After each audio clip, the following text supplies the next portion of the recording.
அண்ணா திமுக ஆட்சி இருக்கின்ற பொழுது, நான் முதலமைச்சர் இருக்கின்ற பொழுது அருமைச்சர் செல்வமோகன் தாஸ் பாண்டியன் மற்றும் இந்த தென்காசி மாவட்ட சட்டமன்ற உறுப்பினர்கள் கோரிக்கை வச்சாங்க.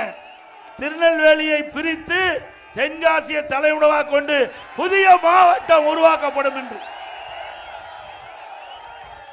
இந்த மக்களுடைய நீண்ட நாள் கோரிக்கை. தென்காசி தலைமுடமாக கொண்டு புதிய மாவட்டம் உருவாக்க வேண்டும் என்று. அதை செயல்படுத்திய அரசாங்கம் அம்மாவுடைய அரசாங்கம். மாவட்டம் ஆக்கணும்ல.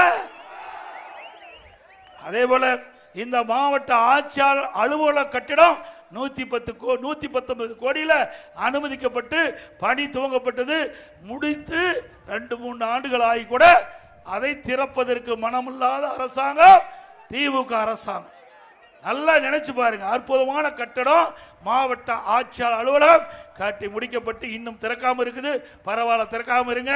இன்னும் ஒரு 8-7 மாசத்துல அண்ணா திமுக ஆட்சி பலத்தோட உங்களுடைய துணையோடு நாம் அத்தனை பேரும் ஒன்றாக இணைந்து நம்முடைய மாவட்ட ஆட்சியாளரை திறக்கலாம்.